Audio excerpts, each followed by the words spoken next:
My name's Nicolas Cole. I'm one of the highest paid copywriters and ghostwriters in the world. And today I'm going to give you a free email copywriting course. All right. So by the end of this, you are going to know more about writing and copywriting emails than 99% of people on planet Earth. I promise this will be one of the most valuable looms you ever watch in your life. So let's start at the top. What is copywriting? Copywriting is where you write things that sell. Plain and simple. Let's not make it more complicated than it is. What does everyone get wrong about copywriting? Now, here's the nuance. And I see a lot of copywriting gurus on the internet giving advice. And the funny part about it is that, most of them have never done high-level copywriting for any company. They get paid to just be in the nitty-gritty. They actually don't understand copy at the highest level. And B, they completely miss the context of the true art of copywriting, okay? So what everyone gets wrong about copywriting is that effective copy all comes from the category of the company, okay? So whatever category the company is playing in, and if it's a category that they've created or you're helping them create, that is where the effective copy comes from. If you do not understand what category the company is in, you are not going to write very effective copy, okay? So before you even get into the nitty-gritty of, oh, should I use this word or this word? Or, oh, if I make the hook like this crazy, surprising thing that you've never heard of before, like that's what people think copywriting is. And that's not what it is at all. People think copywriting is, oh, I just write in individual sentences and I just keep them sliding down the page. Well, sure, but that's not what copywriting is. That's not what the art is. The art of copywriting is figuring out how to differentiate the product or company that you're talking about from everything else.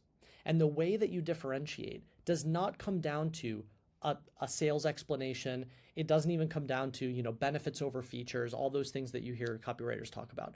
It comes down to how you choose to modify the category. Okay, is this a regular car or is this an electric car? Is this a regular watch or is this a smart watch? Right? That modification word changes the category. And when the category gets changed, all the benefits are different. All the problems are different. All the outcomes are different. So all differentiation starts at the category level. Now, obviously, this is a bit of an advanced skill, but you're smart. And so I wanted to plant the seed here for you so that you have the context to understand, okay, if I want to get into copywriting and I want to build this skill, the first skill to build is to think in categories, okay? It's not like, oh, I need to just go learn some of those crazy adjectives that writers use, and that's how you hook people. That is such a flawed understanding of what copywriting is, all right? So category first. Now, into what can you write as a copywriter? You can write all sorts of things. You could write video scripts. They could be long form video scripts. They could be video sales letters. They could be short form scripts. They could be organic scripts. They could be paid ad scripts. They could be retargeting scripts, right? They could be emails. It could be a landing page. It could be an offer page. It could be an opt-in. It could be the thing that someone types in their email and gets in exchange. There's all sorts of different things you can provide as a copywriter. The best advice that I can give you is to not feel like you have to be a master at all of them. You will make far more money and you will make more money faster by choosing to specialize. Okay, this is something that I train ghostwriters on all day, every day. And whenever I'm training ghostwriters, oftentimes I'm also training them on all of these copywriting principles because there's so much overlap. Everyone thinks that they need to provide every service. And in reality, you would be better off picking one very specific service and getting as good as possible at that one service because you don't need 8 billion people. You need like 3 clients. And now you're making 10 grand a month, 15 grand a month, right? So you don't need everyone. You need a very small number of people. And the only way that you can serve those small number of people at a very high level is to specialize, is to be very, very good at it. So even just in the context of email, right? So there's all sorts of, even just take the things I listed out. You have short form video, you have long form video, you have organic video, you have paid video, you have email, you have landing pages, you have opt-ins, you have offer creation. There's all sorts of different high level things that you could provide. But inside each one of those buckets is another 10 specific skills or services. So let's just look at email. What could you provide as an email copywriter? Well, even if you just said I specialize in email, that's actually not enough. I would encourage you to start even simpler than that and go, what is the one specific service that I could specialize in inside of email? So you could offer an educational email course. This is where you help someone create an opt-in. So they opt in for some sort of offer. Okay, this is what I train ghostwriters to do. Copywriters, a lot of similar skills. Okay. Evergreen newsletter, you could help someone write an evergreen newsletter. Now, depending on who this is for, this actually might lean more ghostwriting because it's more educational. Ghostwriting, I like to associate more with educational content, whereas copywriting, I like to associate more with sales content. However, there is a lot of overlap. I am a ghostwriter, but I have done a tremendous amount of copywriting over the course of my career too. So again, a lot of overlap.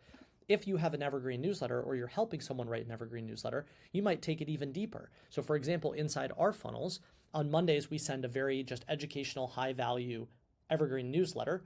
On Wednesdays, we send what's called an indirect email. So it's like a blend of education and some sort of nudge, like, hey, by the way, you should check out this product or we can help you in this way. And then Friday is just direct pitch. It's like, hey, you've been on our list. How come you haven't taken action? How come you haven't joined this program or taken this next step or booked a call or filled out an application or whatever it is for that funnel? Okay. So you could take a newsletter, quote unquote, and get even more specific. You could also create some of these standalone sequences. So for example, one sequence that we have inside our business, but I find a lot of businesses don't have, and if they did, they would make a lot more money, is we have the sequence that we like to call 4 clickers. So what that means is when someone is on your newsletter, if they consistently click a link to a product or to a program, they're a warmer lead, right? If someone opens our emails and has clicked the link to Ship 30 for 30 multiple times or clicked the link to Premium Ghostwriting Academy multiple times, we know that on some level that person is interested. So it would be smart to send the clickers, right? The people who have essentially raised their hand and said, I'm considering this, we should put them into another sequence where we say, hey, check out these testimonials, or hey, I bet you have these questions before you join this program. Like, we just want to proactively answer them for you, right? So you could build this sort of tangential sequence that follows up with these warmer leads. You could also build an abandoned cart sequence. So if someone gets to the 1 yard line, they don't buy, right? Or they fill out an application, but they didn't book a call, right? There's all sorts of little things that, there's like a drop-off point, and you can build these different sequences that remind people, hey, by the way, like I saw that you checked out Ship 30 for 30, but you didn't buy. Did you forget? Here's a reminder. Another day goes by. Hey, saw you didn't buy Ship 30. Did you have some questions? Wanted to send over this quick Q&A. Hey, saw you didn't buy. Are you wondering if we solve these problems? Here's a short explanation. Right? So abandoned cart sequence also can help you reclaim a lot of money that gets left on the table, or for whatever company that you're copywriting for.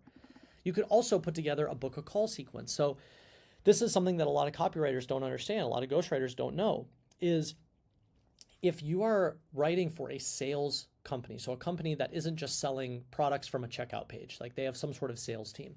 Well, there's a process for that, right? And there's multiple steps inside that process. So usually before you let someone book a call, there's some sort of process for weeding people out, right? So you have them fill out an application or a survey or something so that you can gather some data. So it's not just any person on planet Earth can book a call, right? There's usually some sort of qualification in there. So you first need to remind people to fill out the app or to fill out the survey. So that's a sequence. Then after an application has been filled out, a lot of times people don't book a call, right? They forget, or they couldn't find a time that worked for them and then they never circled back, or they filled out an application but then they changed their mind, whatever it is, right? So you need another sequence for that. You need to nudge them to book a call. But then the third step is they filled out an app and they booked a call, but then maybe their call is 5 days from now.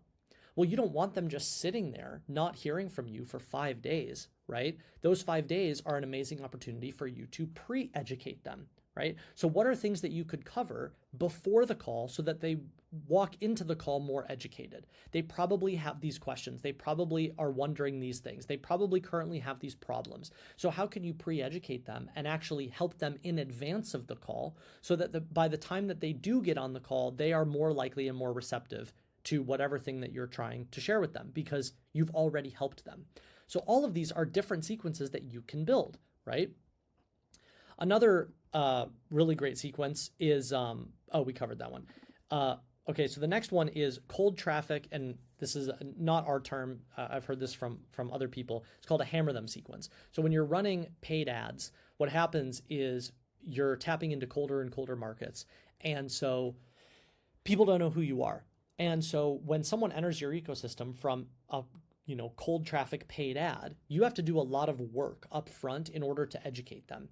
And so what you can do is the moment that someone opts in from a paid ad, well, you should quote unquote hammer them with free education. You should be like, hey, here's who I am. Here's the mission we're on. Here's a link to a podcast that I was on talking about all these things, perceived credibility. Here's a Q&A I put together that'll answer a bunch of your questions. Here's a problem you're probably struggling with. Watch this YouTube video. I help you solve it. Like just boom, boom, boom. You just hammer them with free value. And what you're trying to do is you're trying to accelerate the same relationship that someone would have with you via organic audience. You're just compressing it because they came in through a paid channel. Okay, that's another email sequence that you can help someone build. Companies need upsell sequences. Oh, you bought Ship 30 for 30. Maybe you'd also be interested in our paid newsletter, Write with AI. Or you'd also be interested in our category newsletter creator, which is another course helping you launch a newsletter, right? So there's all sorts of different things that the company that you're writing for probably has for sale. And companies leave so much money on the table by constantly thinking we need more net new customers. And yeah, sure, more net new customers is never a bad thing, but all of the money that you're going to make the fastest is to go to the people who already bought something from you and get them to buy another thing.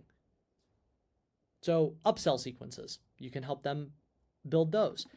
You could also build what's called a no-close call follow-up sequence. So for companies that sell via sales, not every sales call converts.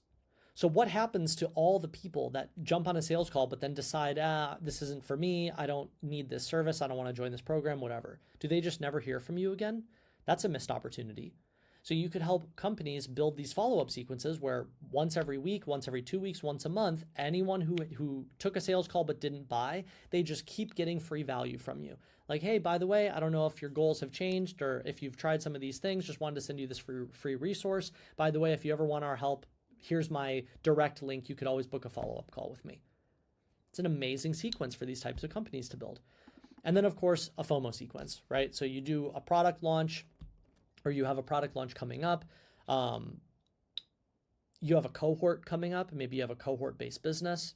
You want to, whatever thing you're selling, like when we were running Ship 30 for 30 as a cohort-based writing challenge, the week before every cohort, we would put our entire list into a FOMO sequence. We'd be like, there's only 1 week left. If you don't sign up by Sunday, the next cohort isn't for 3 months. So you have until Sunday to hop aboard and take action. And if you don't, just know you're going to be watching all these other people start writing and you're not going to be able to do anything about it for the next 3 months. And we would just put our list through that FOMO sequence every quarter, over and over and over again. And without fail, that last week before every cohort is when we did 80% of the revenue for that cohort. And so if you have a product launch coming up, anything that you can attach this FOMO sequence to, once a quarter, once every 6 months, once a year. Like for example, we do a big one for Black Friday every year. We do a big product launch. Our FOMO sequence ends up being almost 2 weeks long. We do like a week of education and then a week of like, this is the only time you're going to have. This is the only time we're going to sell this. After Black Friday, this is going away forever, right? So that's another really valuable sequence that you could help companies build. So the reason I wanted to walk through all of these is you can notice how just saying, oh, I want to get into email copywriting, even that is too broad. What you really want to do is you want to go a layer deeper and specialize in one or two or a small handful of these sub-services that I listed out, right? You could easily make 10, 15, 20 grand a month just creating educational email courses for people. You could make 10, 20 grand a month just writing evergreen newsletters. You could make 10, 20 grand a month just helping people build, I'll build you your 4-clicker testimonial Q&A emails, your abandoned cart sequence emails, and your book a call sequence. Like all of these are doable. The problem is that writers fall into this bad habit of thinking, I have to say yes to anyone that comes my way, and I have to offer any service that the client needs. And what you do is you shoot yourself in the foot because you have no efficiency, you have no specialization, and as a result, you have no pricing power. And so you don't want to do that. I promise you that you will make the most money as a writer and you will get to, 10, 20 grand a month the fastest by getting really specific and picking one or two of these and going, this is all I do, this is all I do, this is all I do. I promise there's no shortage of people on planet Earth that need every single one of these services. So it's not that one is better than the other. It's literally pick one and go find people who need it, okay? So if you're interested in getting into email, this is a great place to start. And all of these are viable services. Now, the last thing I wanted to walk you through is, so how do you write an email, right? Especially as a copywriter, how do you write an email? So this is my personal philosophy. If you go ask 10 different copywriters or follow different people on the internet, you're going to hear different things. So I'm just going to share my philosophy with you. And again, I want to preface that where my philosophy comes from is I have been paid millions of dollars by companies to help them with their messaging. And I have written email campaigns. I have written viral launch campaigns. I have written just about everything you could possibly list out under copywriter or ghostwriter for everyone from venture-backed companies to publicly traded companies. Over and over and over again, I continue to learn the lesson that the highest form and the best version of copywriting is not to think about it like copywriting. This is why I tend to associate more with the term ghostwriter, because the best copywriting doesn't actually sell. The best copywriting educates, because when you sufficiently educate someone, they sell themselves. And that nuance is so subtle, but it is so important. And so whenever I'm writing emails, and it doesn't really matter if it's a newsletter, just pure value email, or if it's a very direct FOMO email, okay? Yes, there's some different nuances, but ultimately 90% of it, 95% of it is the same, in the sense that my goal is to educate the person. I want them to end the email feeling like they learned something. And if they didn't do that, if they didn't learn, if they don't walk away going, whether I buy or not, that was a helpful email, then I didn't achieve my goal. Okay. So that's the frame. That's, I think, a really important thing to keep in mind when you're thinking about getting into copywriting, is you don't actually want to think about it like, oh, I got to get into sales. It's a very reductive way of thinking about it. You want to think about copywriting like education. That's why I tend to think about copywriting more through the lens of ghostwriting, actually. Copywriting just has a couple of these little nuances that you want to be aware of. So every time I write an email, this is the first thing I do. And this is a mechanism and framework that I teach every writer that goes through our programs. And I call it prepping the page. And a mistake that a lot of writers make is they start the writing process by just starting with the first word and then thinking they have to move linearly down the page. And I have always found that to be incredibly ineffective. It's the metaphor I like using is it's a bit like being dropped in the middle of a forest and being told, find your way home. You only have this flashlight. You can only see 3 feet in front of you. That's what the writing process feels like. Well, I don't want to find my way home with a flashlight that can only see 3 feet in front of me. What I want to do is I want to light up the entire forest, because then I can see, oh, here's where I am, and here's the entrance, and here's the exit, right? And so the first thing that you should do whenever you're sitting down to write is you should consider prepping the page. And what that means is you divide the page into sections so that the writing doesn't feel like I start with the first word and I end with the last word. Instead, you see it as a bunch of Lego blocks, and then you just have to fill it in, okay? So this is how I prep the page for every single email that I write.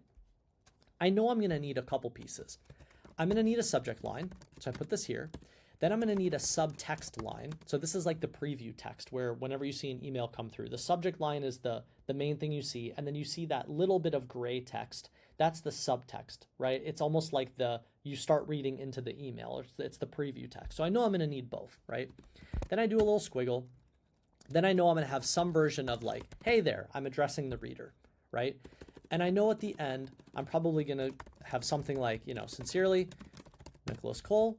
And then maybe, depending on which funnel this is in or which list this is going to, I might also list out some of our businesses. So I might say co-founder of, and then I'll put like Ship 30 for 30 and Typeshare and Write with AI and Premium Ghostwriting Academy. And then I'll probably, just as a best practice, I'll go through and I'll link each one. Okay, so already I'm like, oh, I have the bookends of my email. I have my subject line, I have my subtext line, I have my hey there, I have sincerely, and I have my signature. So already, just mentally, it feels like the email is halfway done. And that is such an important part of writing and writing effectively and being paid to write, is you have to come up with these little triggers for yourself so that you're not just sitting there being like, oh, I have writer's block. Like, you're not allowed to have writer's block when people are paying you to write. That's like the beauty of getting into providing writing as a service, is it really trains this muscle in you, right? So this is the first step, is I create the bookends. The second step is I come up with some sort of working subject line, which is in the context of email, a subject line, think of it like the headline. Okay. So if I was writing this for our ghostwriting list, for example, I might say 3 ways to land ghostwriting clients without using testimonials, right? And then I'm like, ways is a little general. Maybe I could make that more specific and say 3 strategies to land. Okay, cool. I want the strategies, right? Strategies is more compelling than ways. And then subtext line, maybe as a preview, I'll say, I've used these to sell over $3 million worth of ghostwriting services, right? So cool, a little bit of credibility, interesting. Everyone loves a big number, nice hook, great. So I'm just checking these boxes in my brain. So then the next part of prepping the page, once you have your working subject line, and this can change, but I think it's very important to come up with this first, because as you're about to see, this decision dictates all of the writing. Okay, so a lot of times what writers do is they go, I'm going to sit down and write an email, and then at the end, I'm going to come up with a clever subject line. And that is probably the worst thing you could do. It's one of the biggest mistakes writers make. The subject line or the headline is what dictates the direction of all of the writing. So if you don't have clarity over what you're trying to share in the subject line or the headline, you're not going to have clarity in the writing. And if you don't have clarity in the writing, I promise the reader's going to pick up on it and they're going to go, I don't understand what you're trying to tell me. And then they're not going to give it their attention and they're not going to take action, and you're not going to achieve your goal as a copywriter, which is to get them to do something after reading it, right? So you have to do this first. But notice how once you have this, the very next part of prepping the page is you already know how this whole thing's going to get organized, right? And how it gets organized is, you know, the first header is going to be strategy number 1, and you know the next header is going to be strategy number 2, and you know the next header is going to be strategy number 3. Well, now look at how much more effective our prep the page gets, because now I'm not writing linearly. I go, oh, I have my intro here, and then I fill in strategy 1, and then I fill in strategy 2, and then I fill in strategy 3, and then I'm done. It's very easy. Again, now I feel like the email is 70% written, right? It removes so much of the friction of writing, okay? So then once you have this, you have another step that you need to go through, which is, okay, I've mapped out that I know I'm going to have strategy 1, strategy 2, strategy 3. So what's the next decision in the writing? Well, before we even start writing the words, the more important question is, so what are the 3 strategies, right? So we have to fill that in, because that's literally the piece. That is the value of the piece. And the way I like thinking about this, and you know, I've written thousands and thousands and thousands of articles on the internet and emails that follow all of these same processes. And I've written them under my own name, and I've ghostwritten them for hundreds and hundreds of people. I have learned that the way that readers read on the internet is really 80-90% of the value is they read the subject line and then they skim the headers. And if the headers are valuable enough and they deliver enough value relevant to the subject line or the headline, then they read the piece. And if they read or skim the headers and they are not specific or valuable enough, they don't read the piece. So you want to think about your subject line and headline and your headers as basically 80-90% of the value. If you nail that, the reader will give you their attention. If you don't, the reader won't give you their attention. So let me give you an easy example of how this plays out. This is a pretty compelling subject line. 3 strategies to land ghostwriting clients without using testimonials. You're like, cool, I'm going to give this my attention. Click. If you open this email and strategy 1 is you have to try really hard, strategy 2 is you have to care, and strategy 3 is you have to just do it, what's going to happen is you as a reader are going to click and open the email and go, this is a cool promise. This is an interesting value proposition. I'm game to give this my attention. You're going to open, you're going to skim these 3 headers. You're going to be like, yeah, no shit, you have to try really hard. And of course you have to care. And yeah, you have to just do it. And you're going to go, thanks for wasting my time. And you're going to click out. And all of that is going to happen in about 2.5 seconds. And so you as the copywriter, you have to understand that this is how people read, which means you have to put the value in the headers, and you have to make the headers compelling enough to get them to give you their full attention and read the entire thing. Which is why, before you even get into the writing, this is one of the most important decisions to make. So what would I do in this case? I might say strategy 1, free work pitch. Strategy 2, comments as consulting. And strategy 3, pitch in public. Okay. Now these headers, if you were to open this and you're like 3 strategies, and then these are the names of these strategies, and you're like, a free work pitch. What's that? Comments as consulting. I've never heard that before. What is that? Pitching in public. I don't know what that is. Let me learn more about it. Well, now I have your attention. And I've demonstrated in the headers that this is going to be worth your time. I am actually going to give you 3 strategies that you probably haven't heard of before. And that's what's going to make you read. So notice how before we even get into the I'm writing and adjectives and should I say it this way or this way, none of that matters. That's literally the last 10%. All of the value is in prepping the page, the subject line, and then are you delivering on the subject line in the headers? And once you have all of this, then you can get into the writing. And then you fill in each one of these sections, you make them as valuable as possible. Now, little tangent and pro tip for you here. If you take the time to do this, this is where AI can be the most helpful. Part of the reason why writers get such shitty outputs from AI is because they don't give AI any of these inputs and they go, write me an email about how to land ghostwriting clients without using testimonials. The AI doesn't have enough direction. AI is like an uneducated intern, right?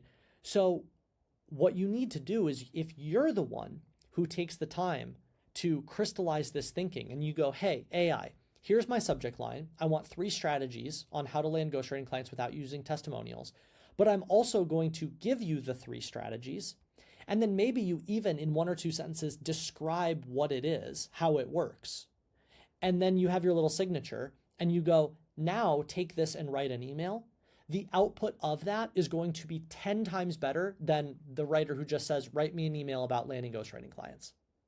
And this is why my whole philosophy with AI is not going to remove writers' jobs. Anyone who says that misunderstands the value of writing and the role that AI plays, okay? AI is not going to take writers' jobs. What AI is going to do is it's going to reward and make the writers who have clarity over their thinking 10 times more efficient and effective. And it's going to disincentivize everyone else. It's going to remove everyone who doesn't know what they're talking about and doesn't know the thing that they're actually trying to say. And AI is going to be like, yeah, you actually weren't providing as much value as you thought. So AI is going to remove the bottom 10, 20% of writers. And AI is going to make the top 10 or 20% of writers 10 times more efficient and effective. So that is why there is so much value in you understanding how to do these things yourself. Because once you, something I say all the time about AI is everyone wants to automate things they've never done before. If you've done this before and you understand how to do it, you are going to use AI at a completely different level than everyone else.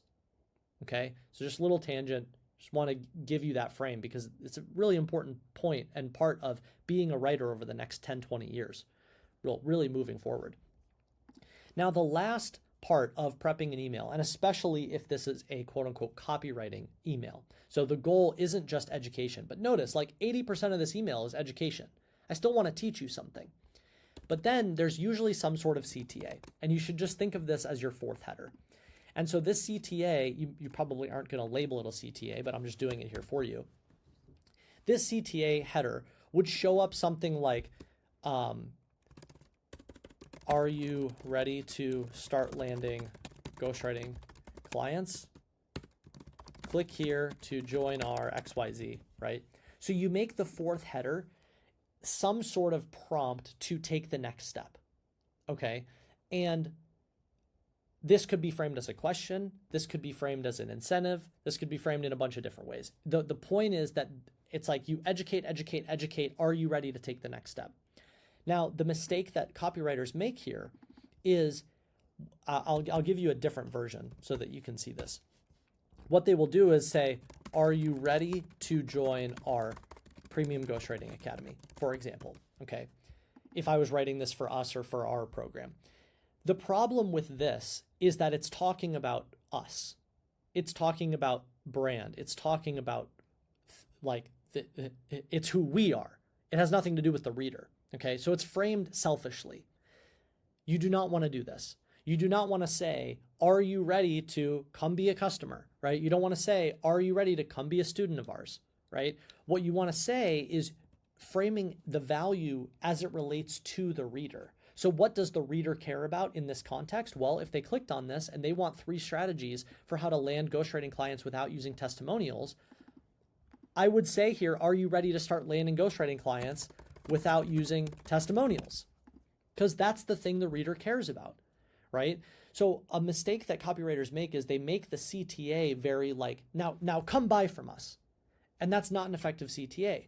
The reader is the main character. You and the brand and the company are not the main character. So you always want the CTA framed as what is the thing that the reader cares about. And once you've established this is the thing that you care about, well then you can say, great, we can help you do that. Now click here to fill out an application, or click here to join our free school community, or click here to book a call with someone from our team, right? Then you give them the next step. But this 4th header is really important and needs to be framed as what's the value to the reader, okay? Now notice, if you have all of these decisions made, how much easier is the writing? The writing is very easy, right? You just fill in the sections. You're like, I have a little intro. I'm gonna preface what I'm about to explain to you and why it's important, the problem that it solves, the outcome that it unlocks. In each section, I'm gonna explain what it is and how it works.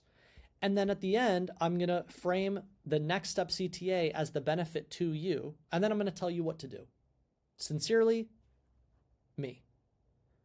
And if you approach the writing this way, when I was building my agency, there were many days.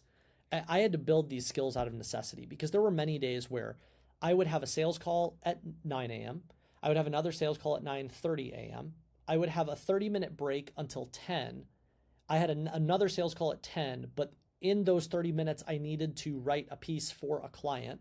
So I would only have 30 minutes to write that piece because I needed to get it out the door. So I would have to go, okay, I have 30 minutes, set a timer, just got off those 2 calls. You have 28 minutes now, ready, go. Write the piece, ship it off, immediately jump on to the next sales call. Sales call. I have another 30 minutes, break, drink more coffee. 28-minute timer, ready, go. Write this article, write this email, get it out the door, another sales call. I was constantly bouncing back and forth and back and forth. And so I had to build the skill of how do I write high quality things really quickly, because our agency was growing so much and I only had so many hours in the day. And I really only had these really small pockets in order to get some of the writing done. Or as our team grew, we would employ other ghostwriters, and then they would write something, the client would come back with feedback, and I'd be like, you know what, this isn't as good. I need to step in and I need to rewrite this. Well, I only have 28 minutes to do that. And so this forced me to come up with a framework like this, because I just didn't have the time. And once I started writing articles, emails, threads, everything through this lens of prep the page first, subject line or headline, headers, CTA, bookends, fill it in, I could write articles like this and emails in 15 minutes or less. And of course, I couldn't do that for topics that I wasn't as familiar with. Like if a topic required research, that took up a bunch of time. But for topics that I already knew what I would say, like this, I've explained this idea 100 times. I could write this email in 11 minutes.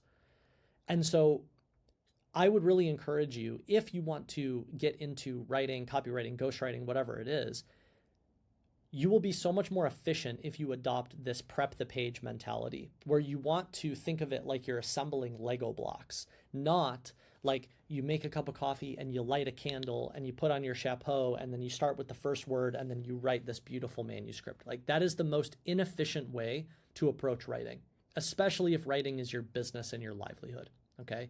So I just wanted to share all this with you. I hope this is helpful. I hope this is one of the most valuable looms you've ever watched on the subject of copywriting. And if you want to get into email copywriting, there's so much opportunity. Just again, I would really, really encourage you to specialize, and don't underestimate the nuances of each different type of email or each different type of email sequence. It takes time. It takes reps. Each one of these different services, requires different knowledge. So don't underestimate how valuable it is to specialize.